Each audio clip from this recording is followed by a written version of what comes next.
I'm Melissa Shanahan, and this is the Law Firm Owner Podcast, episode number 253.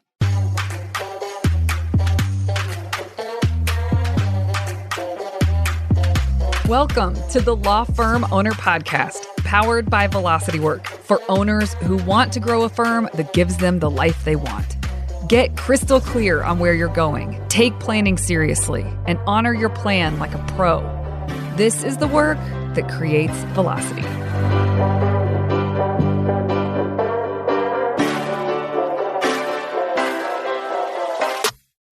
Hi, everyone, and welcome to this week's episode. I am so glad you're here. We are talking about something super important today. Some of what I'm talking about today might sound redundant. You may have heard it or versions of it on this podcast before, but listen, what we're covering, everyone needs reminders of. I swear to you, if you are listening to this podcast, you should have what I'm going to share today top of mind consistently. You should have reminders about this consistently. I teach this stuff and I need reminders about it consistently so that I can continue to grow and achieve what I want to achieve, my experience with my company and your experience with your law firm. So that's why we're talking about it today, because it matters.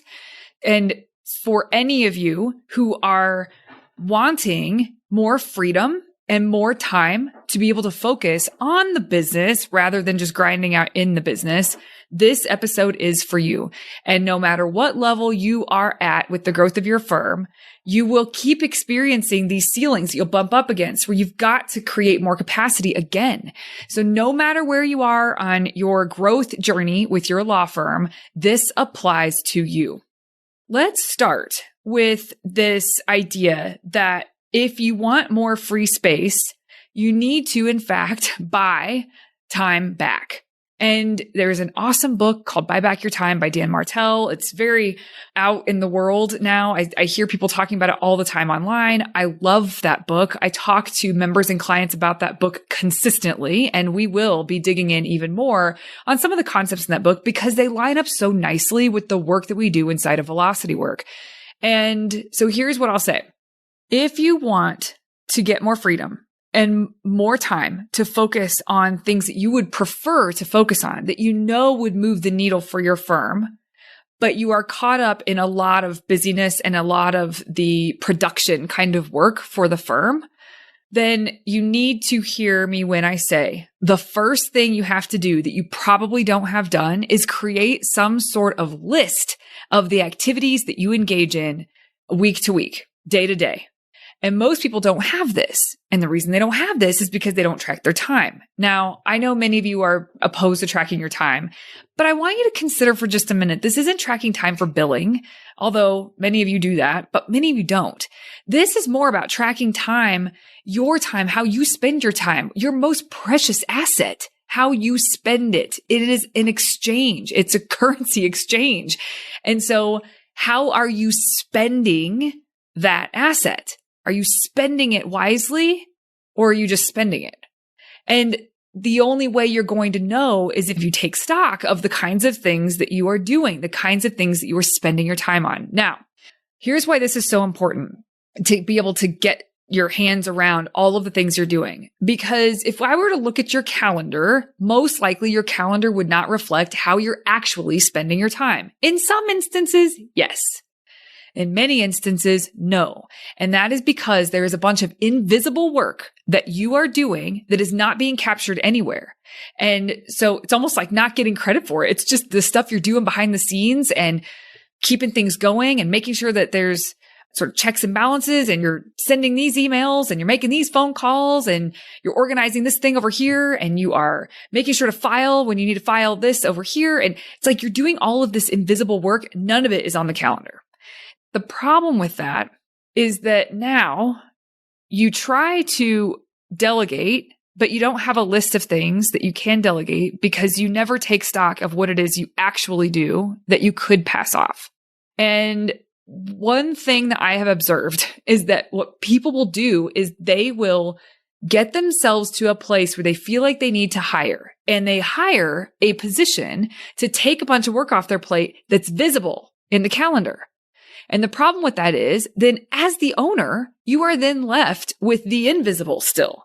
And the invisible is what has to go first. So one way to think about this for yourself is to consider that when you are hiring, you want to hire for the lowest cost replacement of the things that you're doing. And if your brain goes to, I need to hire an attorney, and you don't yet have enough support staff to be taking on the tasks that a lower cost employee or contractor could take care of, you are basically wasting money in the business and creating an inefficient model or trajectory for yourself. And the earlier that you do that, the harder it is to course correct. Now, if you're already on your journey and you don't have much support staff, but you have a couple of attorneys and maybe some support staff, not enough support staff. So your attorneys plus you are doing administrative tasks or paralegal kind of tasks that don't really need to be done by you, but you're what you've got and they're what you've got. So that's who's doing it. It's a very expensive way to go. And so I want you to consider what positions need to be hired, or what people or technology can you use, what people need to be hired to take away the lowest cost tasks. And if you don't think you have enough of them to warrant a hire for that, you're wrong. That's what I would say. You're wrong. You just haven't taken stock enough. You think that it's a good move to hire an attorney when you don't yet have even documented, and you are not fully aware of how you're spending all your time on these administrative tasks. And so what I will say is that you have to start with making the invisible work visible. And when you complete an audit of how you spend your time, which there's many ways you can do that, I will jump into that in a minute. When you complete an audit for that, it helps tremendously with your decision-making about investments that you're going to make so that you can get back your time. Because the more time you get back, the more you can focus on the work that will actually grow the firm, that will actually develop your team, that will actually bring in new business instead of just grinding. And here's the truth. You build the team builds the company. You build the people build the company. Of course, with you at the helm, that's the whole idea, right? So if that's true, how do you get rid of 80% of what's on your calendar? You should ask yourself this question. How do you remove 80% of what is on your calendar?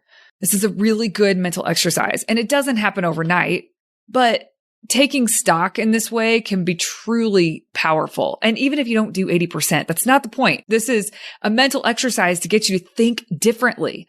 How can you take a big swing at getting things off of your plate in a way that frees up your time, that gives you the ability to really help this company grow? What if you could do that?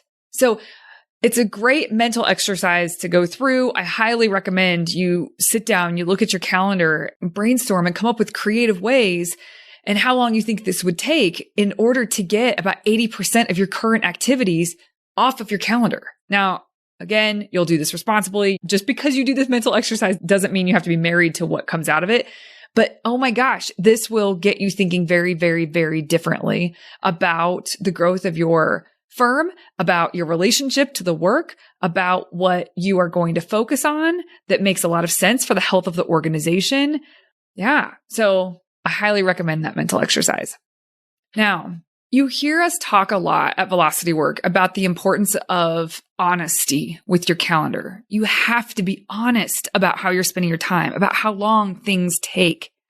And that is the first step to be able to make a solid plan for how you're going to accomplish all the things that you say you want to do in a given week or a day, right? And people overestimate what they can get done in a week because they don't sit down and they don't look at it. They're not getting honest about what it takes. They're not honest about the fact that what they have on their plate is going to take more time. No matter how they slice it, it's going to take more time than the time they have to give. So when they try to put all of these activities into a container that's too small, you can see where the frustration will happen. At the end of the week, this is when you feel deflated that things didn't get done that you had in your head you wanted to get done. But the problem is you didn't map it. That's why we teach Monday Map, Friday Wrap. And people have such a hard time with Monday Map, Friday Wrap because there's a bunch of invisible work and they aren't honest about how long things take. Those are the two main reasons. And so it's painful at first when people start Monday Map, Friday Wrap, but that pain is necessary. You have to go through that. It's almost like a reconciliation of just how off you've been about the work that you have in front of you and what it's going to take to get it done. And not just the work you have in front of you. It's like you don't account for the things that have truly been invisible work that you just do in between here and there as they pop up. It's just not a good way to manage how you move through time. So getting honest, part of getting honest is doing an audit and making the invisible work visible and being able to say, okay, these are the things I'm really spending my time on. These are the minutes that I'm giving to this thing or this thing or this thing. And being able to document that somewhere so that then you can have a look and then you can start to see, oh, if I did hire the lowest cost tasks, if I hired out the lowest cost tasks first, this is a whole bunch of them. The other thing I want to say is do not get caught up in this perfect role. So you may have like in your mind that there is a certain role that you need to hire for, a legal assistant, let's say. But they should only do legal assistant kind of things. They should not have any other things. They should be able to just do legal assistant things. Well, as you grow, you have that luxury to be able to slide people into more of a honed in vertical. But as you're growing, waiting for an entire job to be able to hand a new person is not the way to go. You get help as you need it. You buy back your time as you need it. And when you do that, sometimes you will hire an assistant that will handle some legal assistant kind of activities as well as some other administrative activities. And then as you get busier and you grow, you realize that one person can't handle all of this anymore. And so you actually do need to split out the roles, but you can make those decisions along the way. And remember, you will have the bandwidth to make those decisions along the way because you're buying back your time. So this concept about buying back your time, which was titled and popularized by Dan Martell. And it's an important one. If you want to grow this business to what you envision for yourself, to have an experience with your firm in the way that you envision this would look, then you're going to have to take the opportunity and you're going to have to take advantage of, if you want to have the experience with your firm that you imagined you could, and now you find yourself really spread thin, and not enough time to even try to fix yourself being too spread thin because you're so spread thin, then you have to hear me when I say this is unavoidable. If you don't do and follow some of the principles and standards that we're talking about on this call, you will end up paying, you'll throw money at the problem and you will bloat out your firm. You will start your firm on this track where you have just hired in someone to take some of the big visible work and you're left with the invisible. You are left with the lowest cost tasks on your plate still. That's not the way to do it. If you want to have a healthy company, you have got to hire the lowest cost tasks first, create more space for you and bandwidth. And then you can after you kind of settle in there, you can hire for the next lowest cost task sort of level and you get settled there and then you can hire in and you just keep replacing yourself to the best of your ability. And the reason I want to do this podcast is because when I meet law firm owners, and I do often, I have consults with them often, and they have an attorney or two working for them, and they don't have a paralegal. Or they have one paralegal, one attorney, and they have no one handling the administrative stuff. Like, this is backwards. To me, it tells me, oh, they've thrown money at the problem. They've definitely done the best they can, but they need help. They need help recalibrating what it means to have a healthy firm. And so my goal with this podcast is just to meet you where you are and have you listen to this and figure out, where are you on your journey? How can you hire in so that you can get the lowest cost tasks off your plate, settle into that, and then do the next level of lower cost tasks. They do not need to be a part-time person here to handle this type of task and a part-time person here to handle this type of task. That is not how growth goes. You have somebody come in, they're a team player, and they're going to handle anything you give them, anything you train them to do. And I'm talking about the lowest cost tasks to be able to hand off, right? And then as you grow, you have the luxury of having people in more of a vertical instead of doing a lot of things. But the truth is, if you don't hire someone to come in and do a lot of things, do that sort of generalized lots of things, you're going to be the one that's doing generalized lots of things. And that's a no. Okay, another point I want to make about hiring for these administrative tasks. So many of you, when you're making your first hire for these administrative types of tasks, you wait and wait and wait and wait because you're just not sure what you would hand off. There's some trust stuff going on, all of that. Just hire them. Because when you bring them in, find someone that's a good fit. When you bring them in, what gets to happen is that you have this person here and you will find things for them to do. If you think for 2 seconds that you're going to let them just sit and twiddle their thumbs, you know yourself better than that. That's not going to happen. You will keep finding things to give them. And if you don't just load up their plate as quickly as you would technically want to, that is okay. You are still saving money because it is a better use of your money to have this resource here that you can keep dripping things to and keep dripping things to instead of you being the one to do it. You're keeping yourself in a loop that way. So the cost is so much higher to just not get the person in and be able to transfer responsibility for tasks that you just shouldn't be doing. Now, when it comes to tracking time and making the invisible work visible, there's a couple things I recommend. And I have tried everything. So when I'm recommending these, it's through a lot of experience having done this. For instance, when I read Buy Back Your Time, there are some resources that Dan Martell makes available to readers. And I used one of the trackers for a time and energy audit, but it requires me handwriting stuff in or even just having a PDF and I can fill in with text boxes on the sheet. And I just have trouble sticking with that. What I ended up doing was calendaring my time. So every 15 minutes at the minimum, but hour at the maximum, and it depended on what my day was like, what was going on, I would get a notification, am I logging what I'm doing, as a notification on my phone. So am I logging what I'm doing? So then I would turn to my calendar and log what I was doing in calendar time. Even if it was double booking something because I was supposed to be doing this, but I was doing this. It was like, okay, this is reconciliation. So I just added to the calendar exactly what I was focused on and how much time I had been spending on it or anticipated spending on it.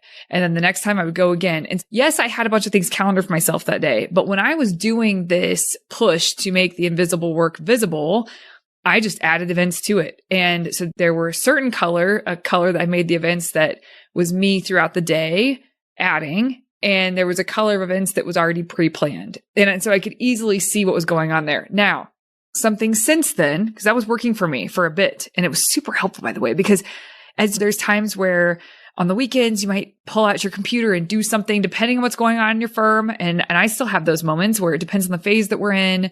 And there's times where it makes sense for me to pull out my computer on the weekends and get some things accomplished. And so by me putting it on the calendar, it helped me see how much I was actually working. Very useful. It is about bringing awareness to the forefront so that you can do something with the truth. Now, since then, something that's been rolled out inside of our company, which I really love, is an app called Clockify, where people can track their time and what they're working on. And you can set it up to be customized to you or your firm. So we have the departments listed so they can write in the task that they're doing or the thing that they're working on. And then they put a category to it, which is really the department, or we even went further than that. So we have client work, which is the client services department, but it's client work specifically, or member area work, or podcast recording for me. So there's different things you can do with activity types. And oh my gosh, that has changed everything. The timer is automatic. I can look at reports that are very telling, not just for myself, but for my team. And it's not about micromanaging what they're doing with their time. It's more about understanding what people are doing with their time. And sometimes I'm shocked at how much they're getting done in a time period. And other times I realize, and other team members have noticed this as well for one another, wow, they're spending a lot of time on that thing. What are they doing exactly? I wonder what takes that so long. And so then we can say, hey, next time you do this activity, loom yourself. I want to learn what it's like to actually get this done from top to bottom for you. And that has been eye-opening for not just me as an owner, because now I am shoveling things off of my plate because I can see this so much more clearly. And I can see where maybe I can't delegate the whole thing, but I can be teed up better so that it's easier for me to just drop into the important work instead of getting things together. And so it's been really helpful. And clients that do these kinds of audits for themselves and they do make their invisible work visible, there's this bittersweetness about it because it's frustrating when you see all the little minutia that you're involved in and doing, but it's also freeing because this is your ticket. This is your ticket out of that existence. This is your ticket to more freedom. This is your ticket to being able to have more time to spend on the business and on the things that you know from your perspective, you could be so much more valuable to the organization with focusing on different kinds of things. But until you do this work, it is nearly impossible to create that freedom and that time for yourself in a way that's responsible for the company, in a way that's responsible for your firm. If you don't do it this way, then again, I'm going to reiterate this, what you will likely do is spend a bunch of money to bring someone in for higher level tasks that are doing visible work, and still you're left with the invisible. And that sets you up out of the gates. It's a bloated way of existing, and it will reflect in your P&L. It will reflect in your frustration at work. It will reflect on the amount of time that you don't have, that you wish you had. It will reflect in all areas. Do it the right way. And this isn't just discipline to do it. It's just operating from a root cause analysis kind of place. And it's playing the long game. So put yourself in a position to be able to figure out the root cause of why you don't have time and the activities that are really soaking it up. There's big stuff, but there's also a bunch of little stuff. So take stock of that, because with that, you can do something with it. That with that awareness, with that knowledge, you will be on your way to more freedom and more time to focus on the things that you can bring the most value to the organization by focusing on. All right, everybody, have a wonderful week. I will see you here next Tuesday. Hey, you may not know this, but there's a free guide for a process I teach called Monday Map, Friday Wrap. If you go to velocitywork.com, it's all yours. It's about how to plan your time and honor your plans so that week over week, more work that moves the needle is getting done in less time. Go to velocitywork.com to get your free copy. Thank you for listening to the Law Firm Owner Podcast. If you're ready to get clearer on your vision, data, and mindset, then head over to velocitywork.com where you can plug in to quarterly strategic planning with accountability and coaching in between. This is the work that creates velocity.